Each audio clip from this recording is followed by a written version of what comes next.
Olá, Elivaldo, bom dia. Bom dia, Nádia, tudo bem? Tudo bem, Elivaldo. Um dia para entrar na história política, o que aconteceu ontem em Brasília, depois de uma decisão do Supremo Tribunal Federal, que decidiu pedir a prisão do senador Delcídio do Amaral, do PT, que nós noticiamos ontem aqui no final do Notícia da Manhã. Essa prisão aconteceu logo cedo, ontem em Brasília. E aí o Senado Federal precisaria se reunir e em 24 horas decidir se manteria ou não essa prisão. E ontem realmente foi um dia bastante movimentado e o Brasil inteiro acompanhou, porque nunca, Elivaldo, na história política do Brasil, especialmente depois da Constituição de 1998, um senador, no exercício do mandato, havia sido preso. Nunca na história da República e nem do Império, né? Nunca um senador, no exercício do mandato, teve uma prisão decretada e cumprida, assim, da forma como ocorreu ontem com o senador Delcídio do Amaral, do PT, e líder do governo no Senado Federal. E exatamente, Nádia, no final da tarde que houve o momento mais tenso no Senado Federal, na sessão comandada pelo presidente Renan Calheiros, em que duas questões foram decididas no voto no plenário. Primeiro, se a votação para a decisão se relaxaria ou não a prisão, conforme a decisão tomada pelo Supremo Tribunal Federal, pelo ministro Teori Zavascki, seria aberta ou secreta. E por ampla maioria, a votação foi aberta. E logo depois, a decisão para manter a decisão, a prisão preventiva do senador Delcídio do Amaral por uma ampla vantagem de voto aberto. Foram 59 votos a favor, 13 contra e uma abstenção, e o voto do presidente Renan, que não teve, assim, que não foi necessário votar, né? Não foi preciso votar. A gente vai ver a reportagem, inclusive, porque ontem, Elivaldo, o áudio que foi gravado pelo filho do ex-diretor internacional da Petrobras, Nestor Cerveró, que já está preso e que fez a delação premiada na semana passada, quando ele esteve reunido na semana passada com o senador Delcídio do Amaral e fez a gravação, oferecendo essa gravação, então, à Justiça. Depois que essa gravação tomou as redes sociais e a internet, foi um dos áudios mais ouvidos na internet. E a reportagem do SBT, que você vai ver agora, mostrando como foi a prisão dele e também do diretor do banco BTG Pactual, um dos homens mais ricos do Brasil. E vai ouvir o áudio em que ele propõe, inclusive, pagamento de um salário mensal para a família de Nestor Cerveró, para que ele não seja citado na delação premiada, ou para que ele sequer faça a delação premiada na Operação Lava Jato. Veja aí o início desse áudio e trechos desse áudio que acabaram tendo essa repercussão incrível dentro desse desdobramento da Operação Lava Jato. As investigações apontam que no último dia 4, o senador se reuniu neste hotel em Brasília com Diogo Ferreira, Edson Ribeiro e Bernardo Cerveró, filho do ex-diretor. Na reunião, Delcídio ofereceu R$50 mil por mês à família de Cerveró. Tudo para que ele não fizesse delação premiada em negociação com o Ministério Público. O SBT teve acesso ao áudio da conversa. O que eu combinei com você? Ele negaria tudo com relação a você. E tudo com relação ao PT. Tudo. Está acertado isso. E não tendo delação, ficaria acertado isso. Não tendo delação. Tá? E se houvesse delação, ele também excluiria. E aí a gente encaminha as coisas conforme combinado. Ver como é que vai ser a operação, contratualmente, aquilo tudo que eu conversei com você. Bernardo, esse é o compromisso que eu assumi. E não vamos honrar. R$1,5 milhão para intermediar as negociações da compra da refinaria de Pasadena, nos Estados Unidos. A intenção era que o nome de Delcídio não fosse citado também por Cerveró. Pegou de surpresa, porque não havia sequer investigação formal contra o senador Delcídio Amaral. Durante a conversa, Delcídio prometeu ainda influenciar o Supremo para conseguir a liberdade de Cerveró. Agora, Edson e Bernardo, eu acho que nós temos que centrar fogo no STF agora. Eu conversei com o Teori, conversei com o Toffoli, pedi para o Toffoli conversar com o Gilmar, o Michel conversou com o Gilmar também, porque o Michel está muito preocupado com o Zelado. E eu vou conversar com o Gilmar também. Em outro trecho, sugerem pedir ajuda para o presidente do Senado, Renan Calheiros. Com o Gilmar?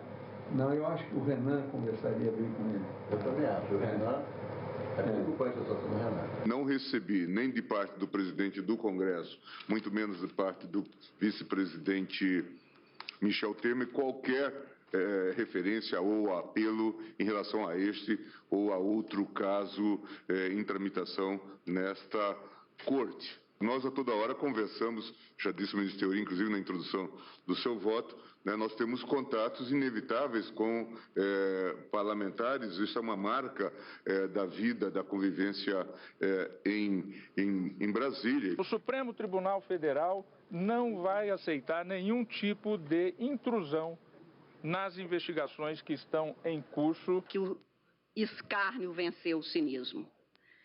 O crime não vencerá a justiça. Aviso aos navegantes dessas águas turvas de corrupção e das iniquidades: criminosos não passarão. Aí a ministra Carmen Lúcia, nessa frase bem enfática de ontem, bem marcante: o crime não vencerá a justiça. Vamos aqui a alguns fatos importantes para você saber sobre esses desdobramentos de ontem em Brasília. Primeiro, como votaram os senadores piauienses nessa sessão com votação aberta ontem no Senado. São 3 senadores, Elmano Ferrer, Regina Souza e Ciro Nogueira. Elivaldo, como eles votaram? O senador Ciro Nogueira cumpre uma agenda oficial fora do país, está no exterior, portanto não participou da sessão. A senadora Regina Souza acompanhou a orientação do partido, foram várias declarações de voto que apontavam e foram concretizadas. A senadora Regina Souza seguiu o partido, votou a favor do senador Delcídio do Amaral, ou seja, pelo relaxamento da prisão. Relaxamento da prisão, que ele fosse solto. O senador Elmano Ferrer acompanhou a maioria, votou pela manutenção da decisão do Supremo Tribunal Federal de manter a prisão do senador Delcídio do Amaral.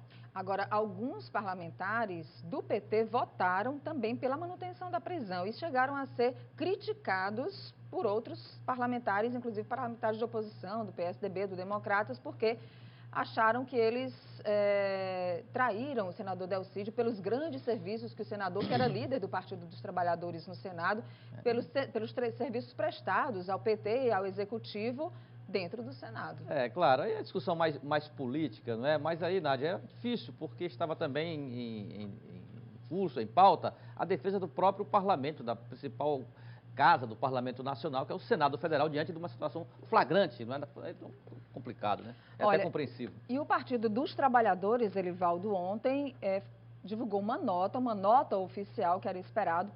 Todo mundo estava querendo saber, a gente vai mostrar agora para você a nota que foi divulgada no site oficial do Partido dos Trabalhadores. Pegou muita gente de surpresa. As pessoas não esperavam que o Partido dos Trabalhadores pudesse se posicionar dessa forma. A nota que é assinada pelo presidente Rui Falcão, a gente pegou aqui uns prints da página oficial do PT. E aí a nota diz: o presidente nacional do PT, perplexo com os fatos que foram divulgados, que ensejaram a decisão do Supremo Tribunal Federal de ordenar a prisão do senador Delcídio do Amaral, tem a dizer o seguinte: 1. Nenhuma das tratativas atribuídas ao senador tem qualquer relação com sua atividade partidária, seja como parlamentar ou como simples filiado. 2. Por isso mesmo, o PT não se julga obrigado a qualquer gesto de solidariedade. Eu achei fortíssima essa frase. 3. A presidência do PT estará convocando em curto espaço de tempo reunião da Comissão Executiva Nacional para adotar medidas que a direção partidária julgar cabíveis. Essa é a nota do Partido dos Trabalhadores, assinada pelo presidente Rui Falcão. E claro que eu imagino também que corresponde à realidade que é o partido que vai orientar aquela conduta. E o PT, com uma situação de defensiva que já está enfrentando uma crise sem precedentes na história do partido, é mais do que natural esse esclarecimento. E caberá agora um desfecho desse caso para, inclusive, o próprio PT tomar decisão partidária em relação ao senador Delcídio do Amaral. Agora, não prestar solidariedade, Elivaldo? Bom, politicamente, não tem como prestar solidariedade, já que o PT não tem nenhuma relação política com a atitude que foi tomada pelo senador Delcídio do Amaral. Bom, se tiver alguma relação política, aí sim, tudo bem. Foi uma orientação do partido, solidariza-se. Do contrário, é esperar o desfecho desse caso para que se tome, inclusive, as posições políticas que o partido deve ter na relação com o seu filiado, por mais importante que seja. É o líder, já foi líder do partido do Senado e atualmente é o líder do governo do Senado Federal. Aqui no CidadeVerde.com a gente tem uma informação também muito importante que ontem foi bastante discutida, que anotações de Nestor Cerveró diziam que Dilma Rousseff saberia de tudo sobre Passadena, que a minuta da delação premiada do ex-diretor internacional da Petrobras, Nestor Cerveró, há anotações do executivo de que a presidente Dilma sabia de tudo da operação da refinaria de Passadena e que, inclusive, ela estaria cobrando do então diretor atitudes sobre o negócio. Como o Nestor Cerveró ainda tem muito a dizer na delação premiada, então há agora uma expectativa em torno do que ele irá dizer. É um homem-bomba agora da delação premiada com relação a essa operação Lava Jato. Então o PT pode até lamentar essa situação, até natural pela importância do senador. Lamentar uma coisa, solidariedade política e partidária é totalmente diferente. Rapidinho, Anivaldo, o que pode acontecer com o senador Delcídio do Amaral? Ele pode, por exemplo, perder o mandato por quebra de decoro? Ele pode continuar preso? Ele pode continuar preso, perder o mandato por falta de decoro ou até renunciar, dependendo dos próximos passos que esse nebuloso caso tomará lá em Brasília. Vamos à última de hoje, Anivaldo. Nádia, estava marcada hoje na Assembleia, agora há pouco, para dar 9 horas, uma audiência pública da relatora do Orçamento Geral do Estado, Lizia Coelho, deputada estadual pelo PTB, com representantes de vários órgãos do Estado, secretarias da Fazenda, Segurança, a UESP, órgãos que estão aí tratando de ajustar os seus orçamentos para a proposta que o governo enviou e tramita na Assembleia. Essa reunião aconteceria hoje, 9 horas, foi adiada para a próxima semana. Agora, o calendário prossegue razoavelmente definido. Até o dia 30, o prazo para os parlamentares apresentarem suas emendas e a votação final deve acontecer até o dia 17 de dezembro. Obrigada, Livaldo, que volta logo mais no Jornal do Piauí com mais repercussões e importantes informações sobre os fatos políticos. E já no Tempo Real, lá na coluna Tempo Real no cidadeverde.com. Até lá então, Nádia. Até lá. Olha, já a gente vai continuar falando mais sobre esse assunto. A gente vai conversar com um cientista político para analisar essa situação desse momento político delicado no nosso país.